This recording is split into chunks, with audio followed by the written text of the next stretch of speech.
Bonjour, c'est Thibault Lambert et vous écoutez Code Source, le podcast d'actualité du Parisien. Le mercredi 8 février, le Parisien a révélé un nouveau rebondissement dans un dossier vieux de près de 30 ans, la mort brutale de la petite Émilie Tanet en 1994. À l'époque, cette fillette de 9 ans atteinte d'une légère bronchite est décédée en seulement quelques heures à l'hôpital. D'après l'enquête, le médicament contre la toux qu'elle a pris juste avant de mourir, la josacine, était empoisonné avec du cyanure. Un homme a été jugé et condamné pour empoisonnement avec préméditation 3 ans après les faits, mais il clame encore aujourd'hui son innocence. Son avocate a fourni cette année à la justice des éléments en espérant pouvoir relancer cette affaire. Cet épisode de Code Source est raconté par Louise Colcombet, journaliste au service police-justice du Parisien.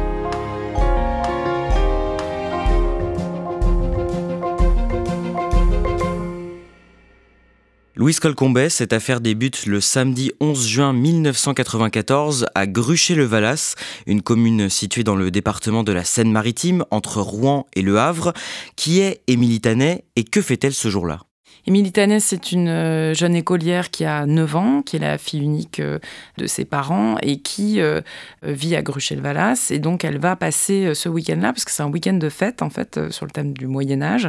Et elle est invitée à passer le week-end chez un copain de classe, Jérôme, et chez ses parents, donc les Tocqueville. Et donc, elle part ce week-end-là. Il y a tout un tas d'animations, notamment le soir, un bal costumé.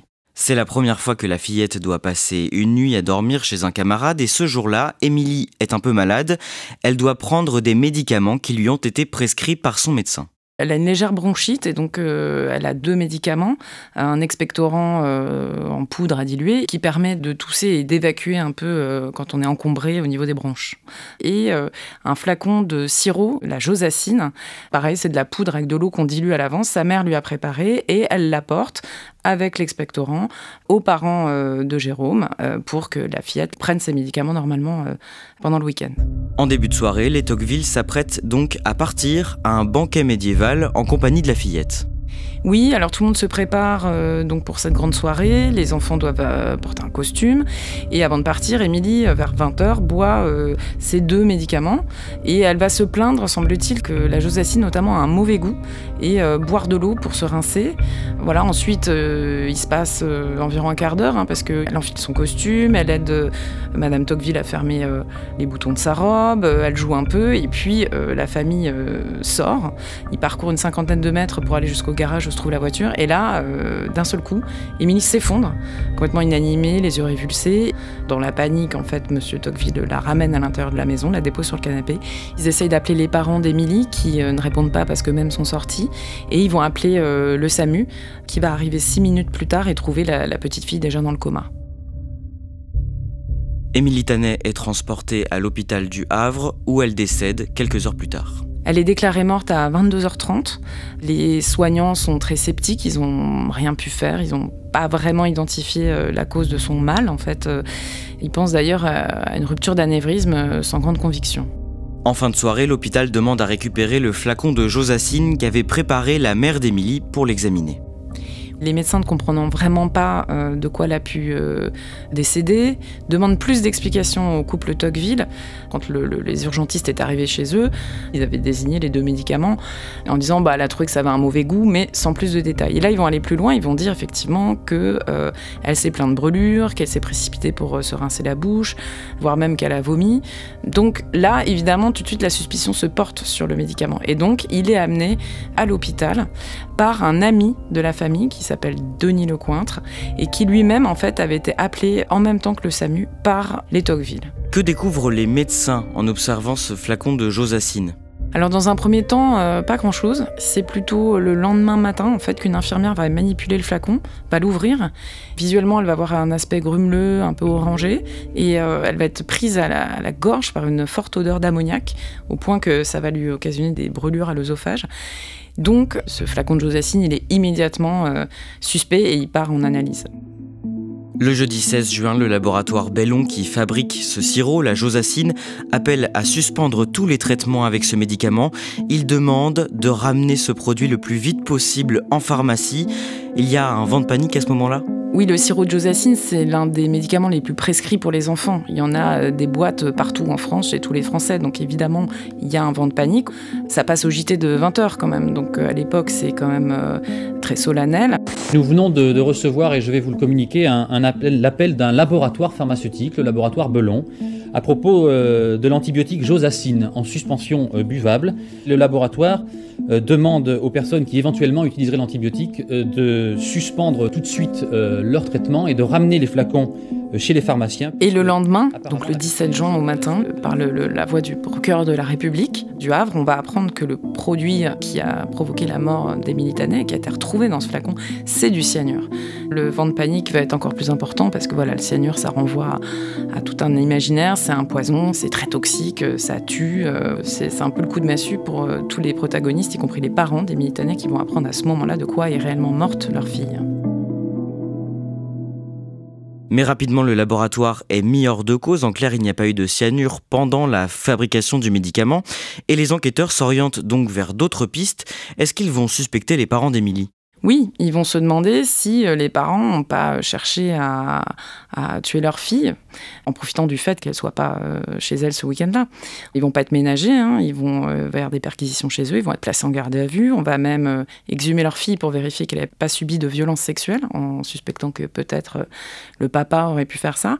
Et très vite, on va se rendre compte que ces gens-là n'ont rien à se reprocher et que ce sont juste des victimes et des parents qui souffrent atrocement d'avoir perdu leur fille de 9 ans. Et en ce qui concerne Sylvie et Jean-Michel Tocqueville qui gardaient la petite Émilie, est-ce qu'ils sont soupçonnés à ce moment-là ? Alors oui, ils font partie des suspects, ils sont aussi placés en garde à vue.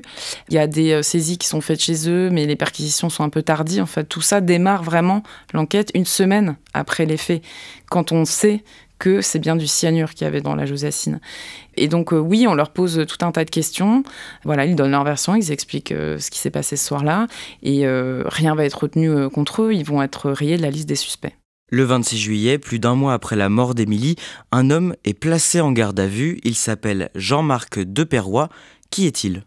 Jean-Marc Deperroy, c'est un homme âgé de 46 ans, qui est marié, qui a un enfant, qui vit sur Gruchet-Valas, qui a monté sa petite entreprise d'imagerie industrielle, qui marche bien. Il est aussi adjoint au maire, très investi dans la commune. Et il se retrouve au centre de l'affaire parce que Sylvie Tocqueville étant secrétaire de mairie, ils se côtoient dans le cadre de ses activités d'adjoint au maire. Et ils ont une relation extra-conjugale. Et ça, les enquêteurs vont le savoir assez vite et donc vont s'intéresser à lui. À l'issue de sa garde à vue, Jean-Marc Deperroy est mis en examen et il devient le principal suspect dans cette affaire. Pour quelle raison ? Alors il a intéressé les enquêteurs parce qu'il est l'amant de Sylvie Tocqueville, que ça s'est passé chez les Tocqueville. Et surtout, ils se sont rendus compte qu'il avait acquis du cyanure un mois avant. Dans le cadre de ses activités pour son entreprise, il s'en est débarrassé juste après la mort d'Émilie Tanet, enfin environ une semaine après. En garde à vue, il ment. Il ment à plusieurs reprises, il ment mordicus, il dit que non, il n'a pas eu de cyanure, y compris quand on va le confronter à l'homme à qui il avait passé commande. Puis bon, il va finir par expliquer que s'il a menti, c'est parce qu'il avait peur d'être impliqué, peur qu'on dévoile sa relation avec Sylvie Tocqueville, etc. Mais ces éléments mis bout à bout, cette relation extra-conjugale, l'acquisition de cyanure, et s'en est débarrassé immédiatement après le crime, tout ça va quand même former un faisceau d'indices graves à son encontre. Quelle est l'hypothèse des enquêteurs à ce moment-là ? Ce serait quoi son mobile ? Comme il ne connaît pas du tout le couple Tanet, on exclut totalement qu'il ait voulu s'en prendre à la petite Émilie. Donc la question va être de savoir s'il ne voulait pas nuire au Tocqueville et plus particulièrement au mari de Sylvie Tocqueville, parce que M. Tocqueville va dire que plusieurs fois il lui avait demandé de se séparer de sa femme, etc. Et on sait aussi que M. Tocqueville, la veille de l'empoisonnement d'Émilie, il a fait un malaise. Jean-Marc Deperroy aurait pu le savoir. Donc il aurait voulu viser le mari de Mme Tocqueville en s'introduisant dans la maison, parce que son entreprise est à 30 mètres. Il aurait glissé du cyanure dans la josacine en pensant que ce médicament était pour M. Tocqueville. En fin de compte, ce serait une sorte de crime passionnel mais raté, puisque la cible était M. Tocqueville et que c'est Émilie qui est décédée.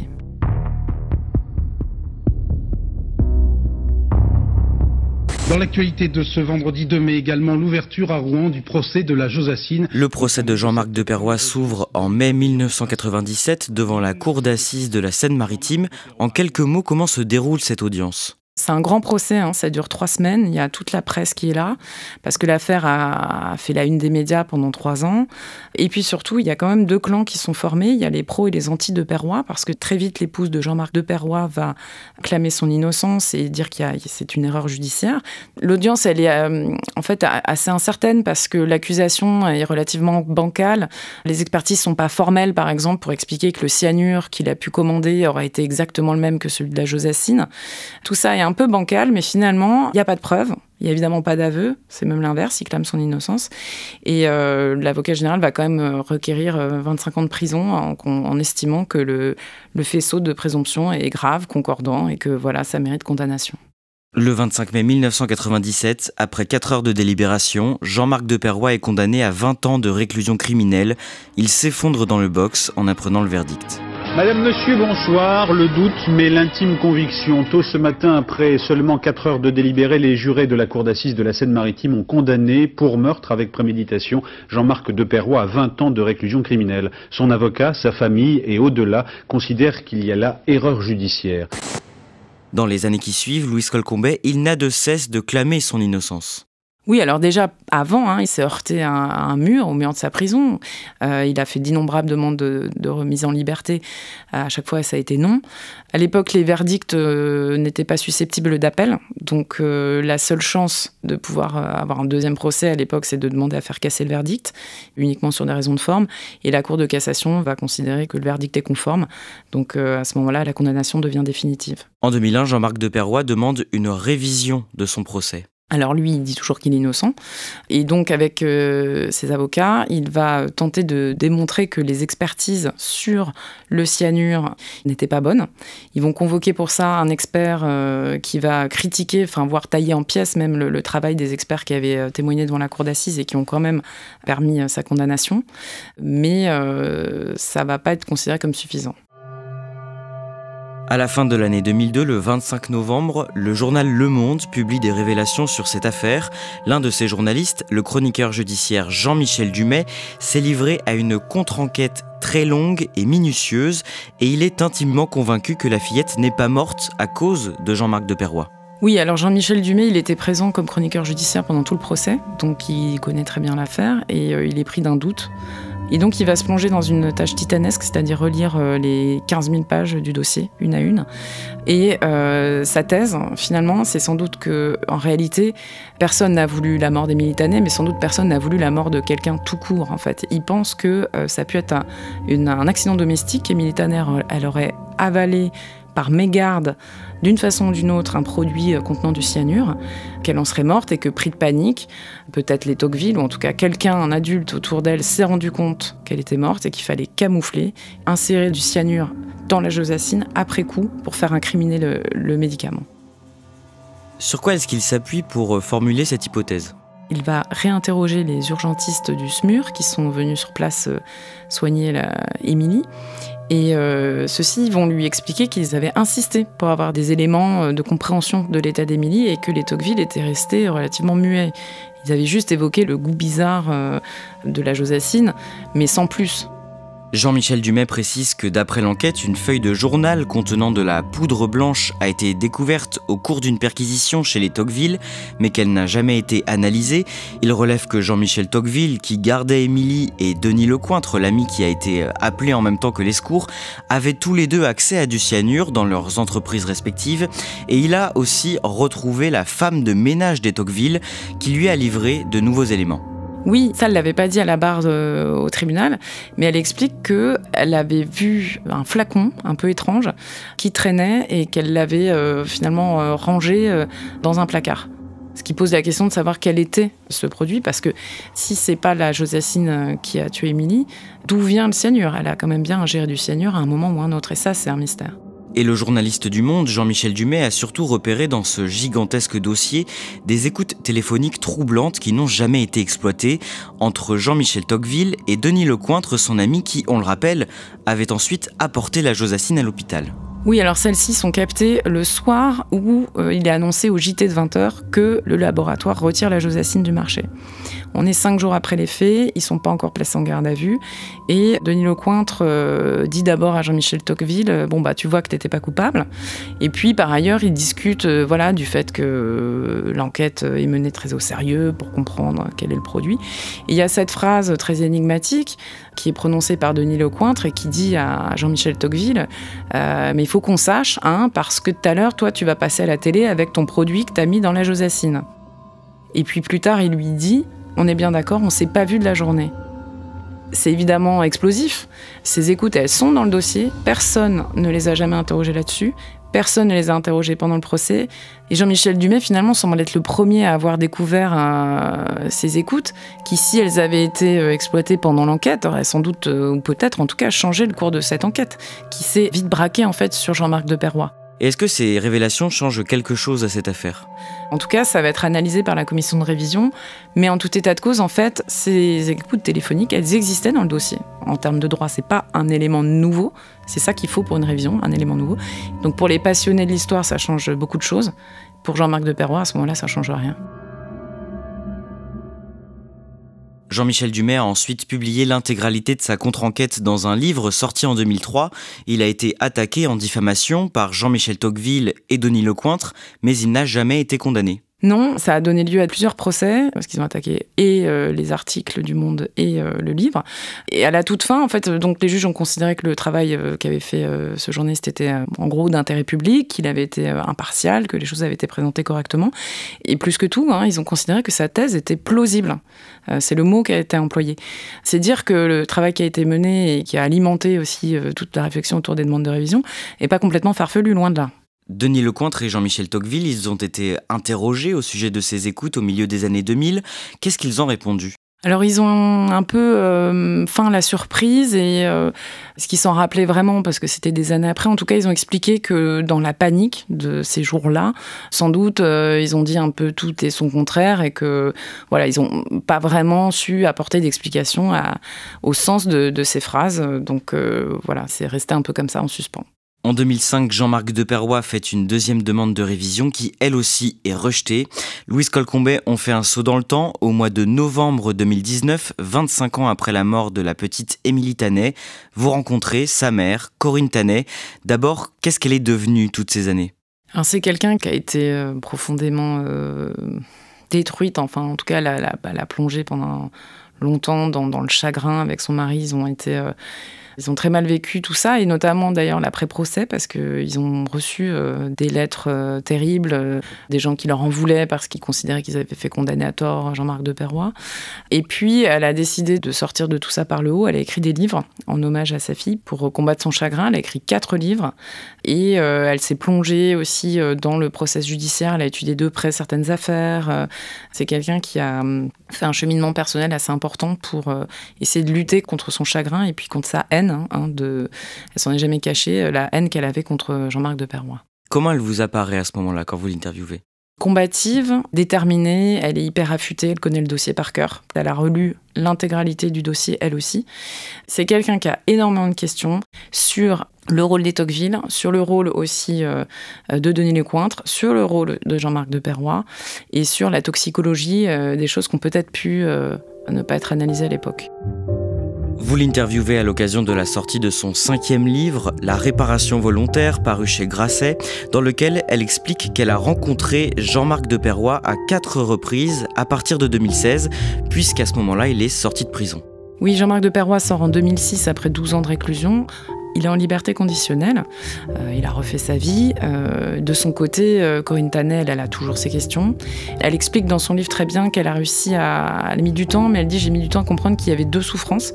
Jean-Marc de Perrois a lui aussi quelque part subi le processus judiciaire, qui est quand même très violent, que ce soit d'un côté comme de l'autre, et qu'elle se dit qu'à un moment, la seule façon d'avancer vers plus de paix intérieure, c'est d'aller à la rencontre de cette personne.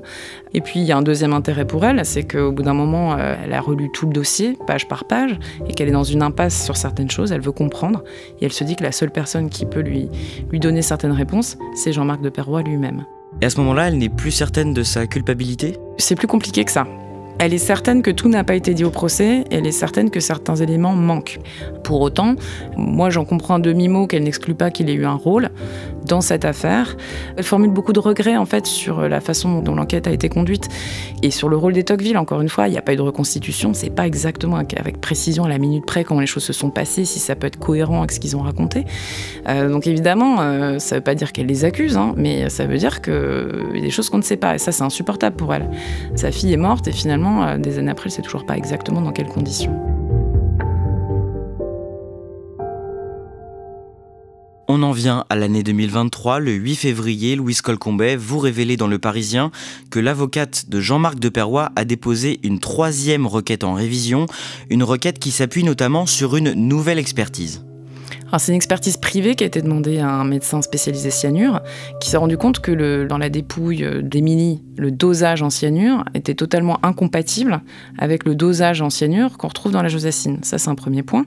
Et par ailleurs, il explique que dans la josacine, la dose de cyanure était 4 à 16 fois la dose létale. Donc, si Émilie avait absorbé ce produit-là, ça aurait été une mort foudroyante. C'est-à-dire, dans les secondes après absorption, on s'écroule. Et dans les minutes qui suivent, c'est le décès. Or, c'est pas du tout ce qui s'est passé ce soir-là. Émilie, elle a survécu pendant 2 heures. Les Tocqueville et leur fils racontent qu'il se passe un quart d'heure où elle fait tout un tas de choses. Elle se plaint, certes, de brûlure, mais elle n'est pas du tout... elle tombe pas raide d'un seul coup. On l'entend même gémir quand le coup de fil est passé aux urgentistes. Maître Valérie Rosano, l'avocate de Jean-Marc Deperroy, dit même, nous on démontre scientifiquement que c'est pas le flacon de josacine qui a tué Émilie Tanet. La josacine, c'est le seul élément qui relie Jean-Marc Deperroy à cette histoire, puisqu'on considère qu'il est rentré dans la maison, qu'il a versé du cyanure dedans. Si c'est pas la josacine, c'est pas Jean-Marc Deperroy. En clair, cette expertise, elle conforte l'hypothèse que du cyanure a été rajouté après coup dans le flacon de josacine ? C'est forcément ce qu'on en déduit. Donc c'est vrai que ça jette un doute encore plus sur ce qui a pu se passer ce soir-là, d'autant que d'autres éléments ont été joints à la procédure. Par exemple, Sylvie Tocqueville, elle tient à ce moment-là une sorte de carnet de bord, en tout cas elle a pris des notes manuscrites sur ce qui s'est passé à ce moment-là, et le juge d'instruction lui demande ces notes, elle va les fournir, mais on va se rendre compte dans une procédure annexe, dans les multiples procès qui ont suivi le grand procès, ce qu'elle a donné au juge était des notes tronquées. Et dans les notes non tronquées, il y a un épisode un peu troublant, en tout cas qui pose question, où elle raconte qu'elle trouve dans la poche du pantalon de son fils, dans les jours qui suivent, un petit tube à essai avec l'inscription « chaud vive ». On est vraiment dans le moment où on n'a pas encore le cyanure, mais on sait qu'il y a un produit décapant, quelque chose de très dangereux qui a été absorbé. Elle se dit, mais est-ce que c'est ça qui a tué Émilie ? Elle va voir son fils et lui pose la question. Il dit, ah mais non, je l'ai trouvé dans un jeu de petit chimiste qui était dans la cave d'un de ses proches. Et du coup, elle écrit, bon, tout va bien, c'est pas la peine que j'en parle aux gendarmes. Sauf que ça, évidemment, elle n'en a pas parlé aux gendarmes. Et quand le juge d'instruction lui a demandé ses notes, il n'y avait pas ça dedans. Donc évidemment, des années après, avec tout ce qu'on sait, c'est vrai que voilà, c'est encore quelque chose qui pose question et qui interroge sur ce qui s'est passé réellement cette nuit-là. Est-ce que les éléments joints à cette requête en révision sont susceptibles de relancer réellement cette affaire ? C'est ce que Jean-Marc Deperroy espère. Maintenant, c'est la commission de révision et la cour de révision qui vont décider s'ils considèrent que ce sont des éléments nouveaux, de nature à faire naître un doute sur la culpabilité du condamné. C'est le texte de loi. Est-ce que ça va suffire à ce qu'on relance des investigations, qu'on réinterroge les protagonistes ? En tout cas, ça risque de prendre des années parce qu'en fait, c'est un dossier énorme dont il faut se réimprégner avec les expertises en toxicologie qui sont éminemment complexes parce qu'il y a différents types de cyanure, les dosages, tout ça est extrêmement compliqué. Et par ailleurs, ça veut dire réinterroger tout un tas de gens. À titre d'exemple, la 2e demande de révision, elle avait mis 4 ans avant d'être finalement rejetée.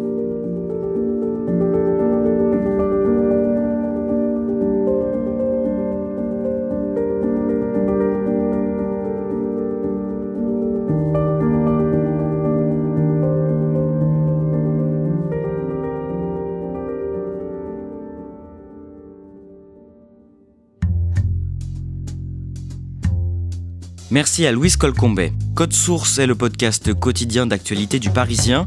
Cet épisode a été produit par Clara Garnier-Amouroux, réalisation Julien Moncouquiol. N'oubliez pas de vous abonner à Code Source sur votre plateforme d'écoute préférée et je vous invite à écouter notre nouveau podcast consacré aux faits divers, Crime Story, qui raconte chaque semaine une grande affaire criminelle avec les journalistes du Parisien Claudia Prolongeau et le chef du service police-justice, Damien Delseny.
Bonjour, c'est Thibault Lambert et vous écoutez Code Source, le podcast d'actualité du Parisien.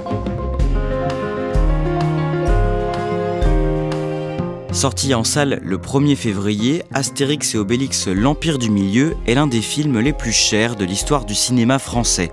Cette superproduction, confiée au réalisateur et comédien Guillaume Canet, met en scène les deux Gaulois en route vers la Chine avec un très gros casting et de nombreux effets spéciaux. Très attendu par le public et les professionnels du cinéma, ce projet colossal a dû surmonter bien des épreuves, un tournage compliqué, l'épidémie de Covid et une critique pas franchement convaincue par ce nouvel opus. Avec nous dans Code Source, deux journalistes du service culture du Parisien, Catherine Ball et Grégory Plouvier, ainsi que le chef de ce service, Emmanuel Marolle.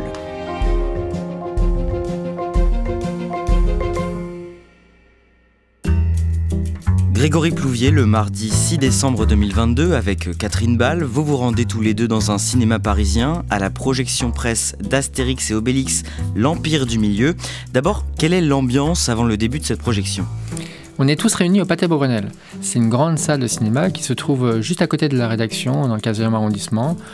Donc essentiellement, des journalistes se trouvent présents ce jour-là, beaucoup de journalistes, vu qu'il y a très peu de projections presse qui sont organisées avant la sortie du film. Il y a une grosse attente par rapport à ce film-là. C'est plus de 10 ans que les aventures d'Astérix n'ont pas été adaptées au cinéma.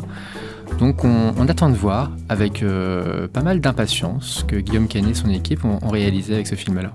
Alors vous nous direz tous les trois ce que vous avez pensé de ce film, Emmanuel Marolle, Catherine Ball et Grégory Plouvier, pourquoi ce film est un gros événement, mais avant, vous allez nous raconter les coulisses d'Astérix et Obélix, l'Empire du Milieu. C'est le 5e film inspiré de la bande dessinée. Avant ça, Grégory Plouvier, il y a eu plusieurs adaptations plus ou moins réussies et qui ont connu un succès inégal. Ça a commencé en 1999 avec Claude Zidi, qui a été le premier à adapter les aventures d'Astérix, en mêlant plusieurs albums existants. Buvons tous de la potion magique à tout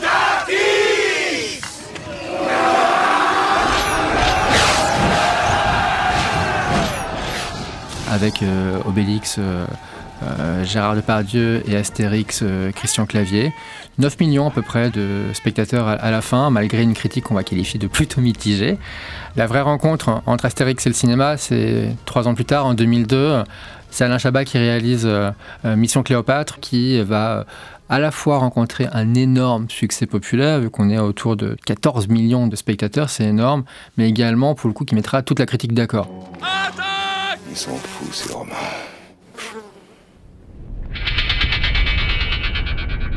Devant la violence de cette scène, nous préférons vous montrer ce document consacré à la langouste. Contrairement à une idée largement répandue, la langouste se nourrit exclusivement de fruits de mer. Ce qui ne l'empêche pas de rester très humaine.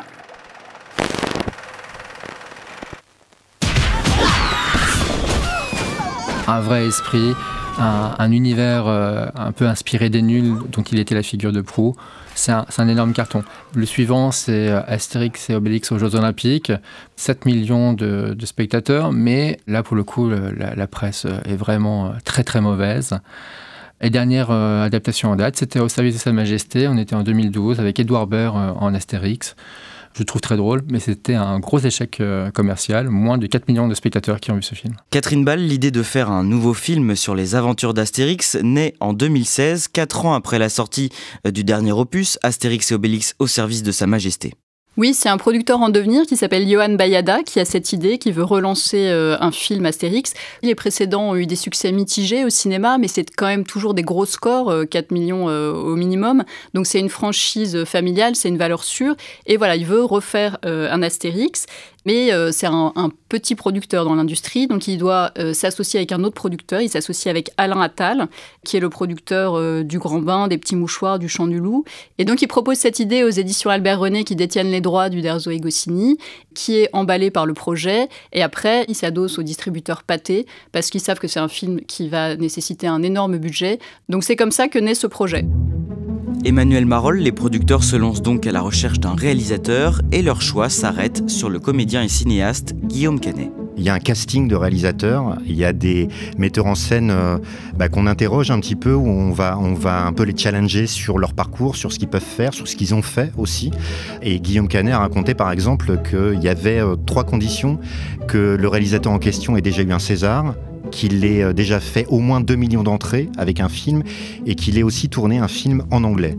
Et lui, il cochait toutes les cases, Canet. Ajoutait à cela que le producteur Alain Attal, qui allait financer en partie le projet, est aussi le producteur des films de Guillaume Canet. Cette fois-ci, il n'est pas question d'adapter l'un des albums de Goscinny et Uderzo, mais d'écrire un scénario original, c'est ça ? Oui, c'est la première fois qu'un film n'est pas une adaptation directe d'un album de BD.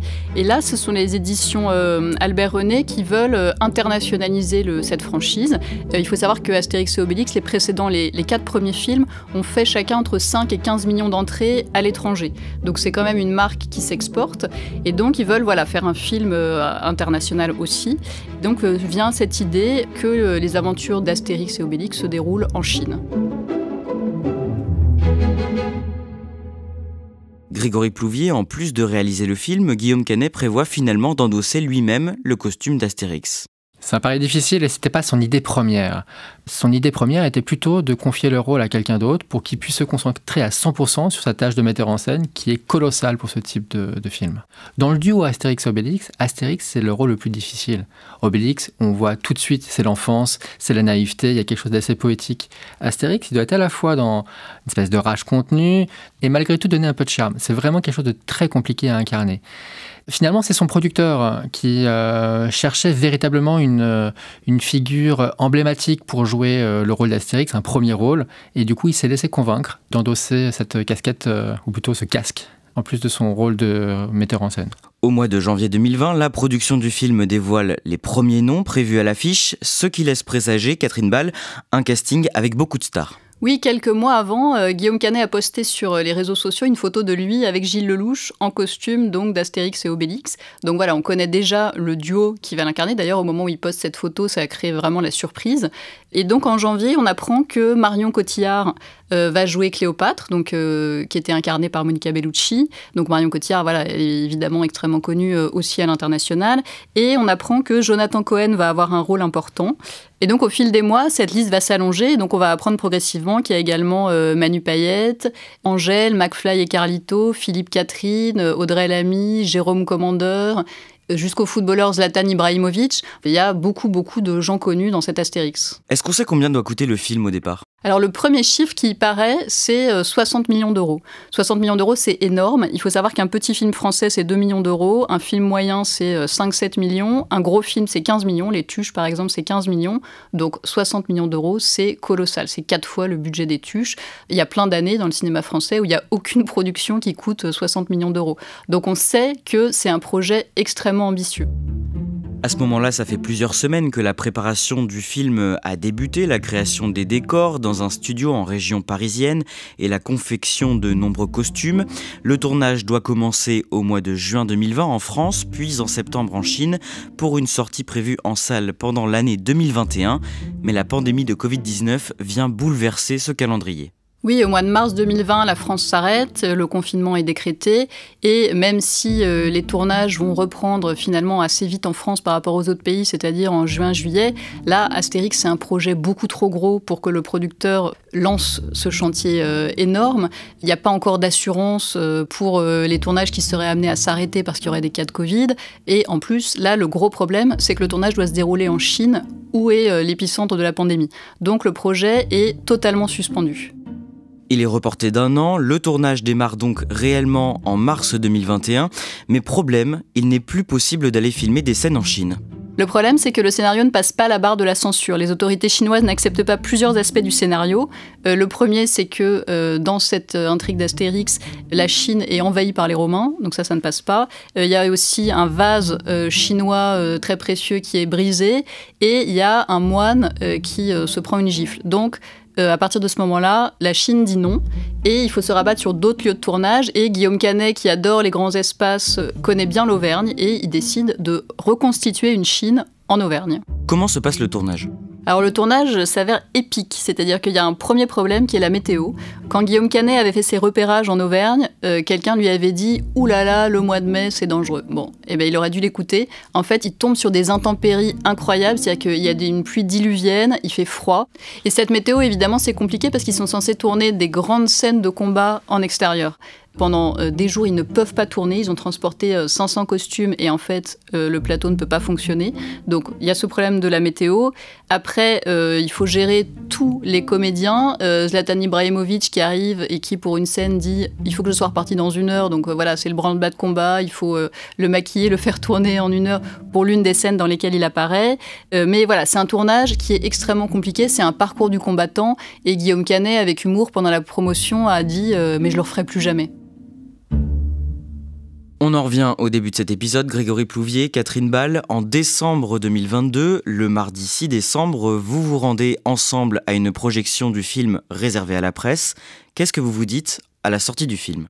On se regarde tous les deux, on fait le chemin du retour entre le cinéma et la rédaction à pied, et on tombe très vite d'accord sur le fait que le film est loin d'être une catastrophe, mais c'est surtout loin d'être une réussite. Avec moi, ce constat que j'aimais très vite, en fait, j'ai pas beaucoup ri, voire j'ai pas ri du tout. Alors, ça m'est arrivé de sourire, quelques moments que je trouve plutôt sympas. Il y a peut-être une différence par rapport aux Astérix qui nous ont plu, c'est qu'il n'y a pas de moment culte, il n'y a pas de réplique où on se dit, tiens là, dans 10, dans 15, dans 20 ans, on les répétera et on rigolera encore. Ils ne sont pas amoureux. Et tant que Fouine n'est pas avec quelqu'un, elle est avec personne. Que le meilleur gagne. J'ai hâte de voir la tête qu'elle va faire quand je vais lui dire que t'es pas un vrai Gaulois et que t'es un faux blond. Ah ouais, ouais. Bah moi aussi, j'ai hâte de voir la tête qu'elle va faire quand je vais lui dire que ta moustache, là. Ouais, quoi, moustache? Ta moustache, là, ouais. Elle est horrible. Oh non. On a souri, mais on n'a pas assez ri. On avait de grandes attentes, c'est vrai, par rapport à cet Astérix. On l'attendait depuis longtemps. On était très impatients de découvrir ce casting, cette production, ce film de Guillaume Canet. Et en fait, on passe pas un mauvais moment, mais on est globalement déçus. Emmanuel Marolles, vous découvrez le film le lendemain au cours d'une autre projection. Oui, je découvre le film au même endroit que Grégory et Catherine la veille. On est sollicité pour que le Parisien soit partenaire du film. Qu'est-ce que c'est qu'un partenariat ? C'est une façon pour un média, en l'occurrence le nôtre, de soutenir un film au moment de sa sortie. Ça nous arrive assez régulièrement, donc je le vois dans ce cadre-là avec cette question-là. Est-ce que le Parisien a envie d'être partenaire du film ou pas ? Et effectivement, un peu comme mes deux camarades, en sortant du film, je suis très sceptique et surtout très déçu. Je me suis plutôt ennuyé. Alors c'est pas ni mauvais ni excellent, c'est justement entre les deux. L'histoire est pas très captivante. Il y a énormément de guests, on les a cités, mais ils sont là et puis c'est tout. Donc il se passe pas grand-chose à l'arrivée. Et en sortant de la salle, je me dis non, même si c'est a priori un film très très grand public qui pourrait être pour le Parisien, ça va être très compliqué d'être partenaire tout en disant réellement qu'on est déçu. Emmanuel Marolles, je m'adresse au chef du service culture. Est-ce qu'il arrive régulièrement que le Parisien soit sévère avec des films grand public ? Mais non, on n'est pas sévère et on n'a pas l'habitude de descendre des films très grand public, ce qui peut être le cas de nos petits camarades parfois qui sont très cinéphiles, qui vont avoir la position du critique de cinéma. Effectivement, on a un lectorat qui est très large, donc nous on se met à la place du public sur ce genre de film. Donc on est plutôt bienveillant. Mais être bienveillant, ça ne veut pas dire qu'on ne peut pas dire à un moment qu'un film est raté ou décevant, en l'occurrence, même s'il va faire beaucoup d'entrées.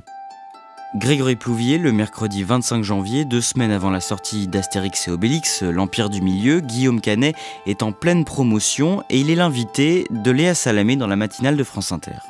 On est après une pandémie, même si le cinéma aujourd'hui marche beaucoup mieux, mais c'est quand même assez fragile.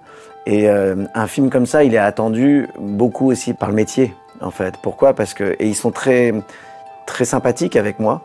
Il n'y a pas de concurrence. Ils savent tous que si ce film-là ne marche pas, il n'y en aura pas forcément beaucoup d'autres, en fait, aujourd'hui en France. Parce qu'on a besoin que les gens retournent et retrouvent ce plaisir d'aller partager un film au cinéma, en famille, de s'amuser. Et avec l'émergence des plateformes et tout ça, c'est important que ce film-là marche pour que tous les autres aussi fonctionnent et soient financés. Parce que évidemment, si un film comme ça ne marche pas, il y a plus un financier qui va remettre de l'argent dans les films. Ça paraît presque un discours aux abois, de dire voilà, venez, sinon dans quelques années les cinémas vont disparaître et sinon, il le dit lui-même, les financiers ne donneront plus un centime à d'autres films. Honnêtement, l'enjeu pour la production est énorme, l'enjeu pour le cinéma est important, mais de là à mettre dans la balance l'avenir même du cinéma en France, selon moi, il aurait été plus judicieux d'insister sur les atouts du long métrage et non pas sur presque ce chantage vis-à-vis du public. C'est un argument qui est absolument pas audible pour le public en fait. Le grand public, il pense qu'il y a beaucoup trop d'argent dans le cinéma, que les acteurs sont beaucoup trop payés, que quelque part tout ça est un petit peu indécent. Et le fait de renvoyer le public à un côté économique du cinéma, c'est très compliqué à entendre. C'est une façon de vendre le film de manière assez étrange. Emmanuel Marolles, à ce moment-là, au moment de la promo, est-ce que les producteurs du film savent que le journal s'apprête à publier un avis mitigé ? Oui, parce que justement, pour ces questions de partenariat, on leur a donné notre avis sur le film assez tôt. Il se trouve que ça n'avait rien à voir avec la sortie d'Astérix, mais j'ai un rendez-vous avec l'un des responsables de Pathé une semaine avant la sortie du film, et on en reparle justement. Et à ce moment-là, bizarrement, il me dit c'est dommage parce que Astérix, c'est vraiment un film pour vous, sous-entendu pour le Parisien, et je t'assure que vous êtes les seuls à ne pas aimer le film. Donc moi, je n'en sais rien parce que j'ai pas spécialement les retours de nos confrères, mais ça m'étonne quand même qu'on soit le seul à être déçu par Astérix. Et dans les jours qui suivent, les premières critiques paraissent dans la presse et elles sont plutôt négatives, voire sévères. Oui, il y a des critiques qui sont beaucoup plus sévères que celles qu'on va publier quelques jours plus tard, le jour de la sortie du film. Mais en tout cas, les premières critiques qui tombent confirment le fait qu'on n'est pas les seuls à avoir été déçus, ce qui est plutôt logique finalement. C'est quoi, Obélix? On mange trop de viande. Qu'est-ce que tu veux manger d'autre, toi? Des légumes. Des légumes? Des légumes? Hein? De toi, ça et des filles. Des légumes. Astérix et Obélix, l'Empire du Milieu sort dans les salles le mercredi 1er février. Ce jour-là, Le Parisien publie dans ses pages culture la critique du film que vous avez signé, Catherine Ball. En résumé, un film plutôt décevant auquel vous attribuez la note de 2,5 sur 5. Mais selon vous, il y a quand même de bonnes choses dans ce film. On met des notes au film, au Parisien, comme dans tous les journaux. Une note sur 5 chez nous, c'est une note qui correspond à la promesse du film. On s'attendait à un feu d'artifice, à une comédie hyper drôle, le gros film de l'année, et on est déçu. Donc on met pas une très bonne note. Et en même temps, tout n'est pas à jeter dans cet Astérix. On a bien aimé certaines prestations de comédiens. Gilles Lelouch est assez marrant. En Obélix, il est rigolard, insouciant. Il y a Jonathan Cohen et Manu Payette qui s'en sortent bien. En fait, on essaye d'être juste quand même. On salue que les décors sont assez impressionnants, il y a des effets spéciaux, des scènes d'arts martiaux qui fonctionnent bien. On salue ce qui est aussi réussi dans ce film. Est-ce qu'après une mauvaise critique, il peut arriver que des acteurs, des réalisateurs ou des boîtes de production appellent la rédaction pour se plaindre, voire qu'ils vous en veuillent ? Il y a autant de cas de figure que de films. En fait, il y a des distributeurs et des producteurs qui sont bons joueurs, c'est-à-dire qui acceptent le jeu de la critique. Et donc, il n'y a pas de conséquences à des critiques négatives sur leurs films. Et puis, il y en a qui nous font un peu payer ces critiques, notamment parfois en nous interdisant de projection de presse. C'est-à-dire que parfois, pendant un certain temps, on ne peut pas voir les films d'un certain distributeur parce que, selon eux, on a été trop dur avec l'un de leurs films. Nous, on est obligé de prendre ce risque, on n'en tient pas compte et on continue à faire les critiques, à écrire ce qu'on pense. Il faut savoir que ces fâcheries, elles finissent toujours par s'apaiser parce que ils ont besoin de nous et on a besoin d'eux. Donc on travaille ensemble, ils ont des films à sortir, ils ont besoin qu'on en parle, nous on a besoin de voir les films, on a aussi besoin de nourrir nos pages. Donc c'est dans l'intérêt de personne que ces fâcheries durent. Grégory Plouvier, le lundi 6 février, vous écrivez un billet mis en ligne sur leparisien.fr dans lequel vous revenez sur les critiques formulées contre le nouvel Astérix après l'avoir revu en salle. En fait, c'est un billet qui est écrit dans le cadre de notre newsletter quotidienne dans Service Culture. Et là, ce qui m'intéressait par rapport au week-end qu'on venait de passer, c'était tout le bruit sur les réseaux sociaux, mais également dans les dîners en ville ou auprès d'amis. Chaque fois, on me parlait des critiques de la presse en général sur Astérix. C'est assez fascinant à voir comment Astérix est un sujet éruptif pour les gens. C'est un peu comme l'équipe de France de foot. On est tous sélectionneurs. Là, c'est pareil. On est tous scénaristes d'Astérix. Et j'ai entendu beaucoup de gens qui disaient la presse a été beaucoup trop sévère. D'autres qui disaient vous n'y êtes pas allé assez fort. Il y avait vraiment ce côté-là. Donc, j'y suis retourné en famille.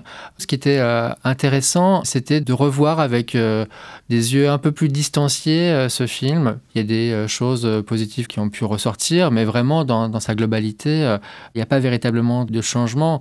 Le but de cet article-là était plutôt de raconter, je dirais, une émotion collective. Ça me faisait plutôt rire que la sortie d'un film comme Astérix puisse susciter des réactions aussi épidermiques. Catherine Ball, à la date où nous enregistrons cet épisode de Code Source, le lundi 13 février, ça fait près de 2 semaines que le film est sorti. Est-ce qu'il a trouvé son public jusqu'ici ? Il a fait une très très grosse première journée. Le mercredi soir, il avait déjà enregistré plus de 400 000 entrées. Il a continué très fort, tout le week-end, toute la semaine. Là, en 12 jours, le film a dépassé les 2 650 000 entrées. C'est-à-dire qu'il a fait plus fort qu'aucun film français sur toute sa carrière depuis la pandémie de Covid. Il a fait plus fort que Simone d'Olivier Dahan, plus fort que Qu'est-ce qu'on a tous fait au bon Dieu, plus fort que Kaamelott. Donc, c'est objectivement un très gros succès. Est-ce que ce 6e Astérix peut espérer faire aussi bien que les précédents ? Selon les professionnels du cinéma, le point d'équilibre du film, c'est 6 millions de spectateurs. C'est-à-dire que le budget de 65 millions d'euros sera rentabilisé à partir de 6 millions de spectateurs. Aujourd'hui, ça semble un objectif tout à fait raisonnable. Selon, là encore, les experts qui ont des algorithmes et qui, au bout de la première journée, presque prédisent le chiffre d'entrée finale d'un film en fin de carrière, on devrait être autour de 6. Il dépassera pas forcément de beaucoup les 6 millions d'entrées, mais ce sera le plus gros succès pour un film français depuis la pandémie de Covid.